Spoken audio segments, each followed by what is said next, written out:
দক্ষিণ আফ্রিকার wonder world গুহায় পাওয়া এক নতুন প্রত্নতাত্ত্বিক আবিষ্কার মানব সভ্যতার শুরু নিয়ে প্রচলিত ধারণাকে বড় ধরনের চ্যালেঞ্জের মুখে ফেলেছে। গবেষকদের দাবি, গুহার গভীর স্তরে পাওয়া প্রায় 17,90,000 বছর পুরনো পোড়া প্রাণীর হাড় ইঙ্গিত দিচ্ছে আদিম মানুষ আগুনের ব্যবহার শিখেছিল ধারণার চেয়েও অনেক আগে। গুহাটির প্রায় 100 ফুট গভীরে পাওয়া 161টি ছোট স্তন্যপায়ী প্রাণীর জীবাশ্ম হাড় পরীক্ষা করে দেখা যায় এগুলো উচ্চ তাপমাত্রায় পোড়ানো।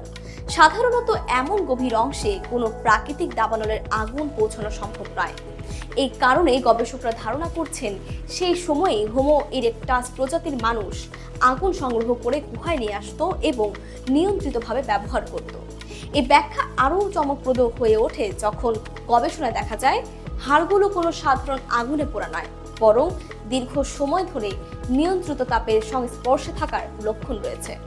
গবেষকদের মতে এটি শুধু আগুন দেখা বা ভয় পাওয়ার পর্যায়ে নয়, বরং আগুন রক্ষণাবেক্ষণ করার দক্ষতার দিকেও ইঙ্গিত দেয়। আরও বিস্ময়কর বিষয় হলো এই হাড়গুলো পাওয়া গেছে প্যাঁচার ফেলে দেওয়া হাড় ও পশমের স্তূপের ভেতরে।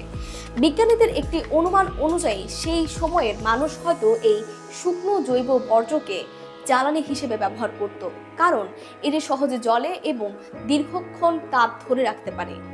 এতে বোঝা যায় আগুন শুধু শিকার বা রান্নার জন্য নয়, বরং টিকে থাকার কৌশল হিসেবেও ব্যবহৃত হতে শুরু করেছিল। হাড়গুলোর বিশ্লেষণে ব্যবহার করা হয়েছে আধুনিক লুমিনেসেন্স প্রযুক্তি। এতে দেখা যায় উচ্চ তাপমাত্রায় পোড়ার ফলে খনিজ কাঠামোয় পরিবর্তন এসেছে, যা প্রাকৃতিক রং পরিবর্তনের সঙ্গে মেলে না। বিশেষ নীল আলোয় হাড়গুলোর লালচে আভা বিজ্ঞানীদের আগুন সংক্রান্ত ব্যাখ্যাকে আরও শক্তিশালী করে। এই আবিষ্কার সত্য হলে মানব ইতিহাসে আগুন নিয়ন্ত্রণ শেখার সময়সীমা কয়েক লাখ বছর পিছিয়ে যেতে পারে। অর্থাৎ আগুন ব্যবহারকে যে সাধারণত আধুনিক মানুষের বিবর্তনের পরবর্তী ধাপ হিসেবে ধরা হয়, তা আরও আগের মানব প্রজাতির মধ্যে শুরু হয়েছিল এমন ধারণা প্রতিষ্ঠিত হতে পারে। তবে গবেষকরা সতর্কও করছেন। তারা বলছেন এটি কখনো একটি ব্যাখ্যা নির্ভর ফলাফল, চূড়ান্ত সিদ্ধান্ত নয়।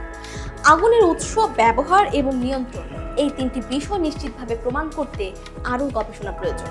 তবু এই আবিষ্কার মানব ইতিহাসের সেই আদি অধ্যায়ে নতুন আলো ফেলেছে, যেখানে আগুন শুধু শক্তির উৎস নয়, বরং টিকে থাকার প্রথম বড় প্রযুক্তি হিসেবে আবির্ভূত হয়েছিল।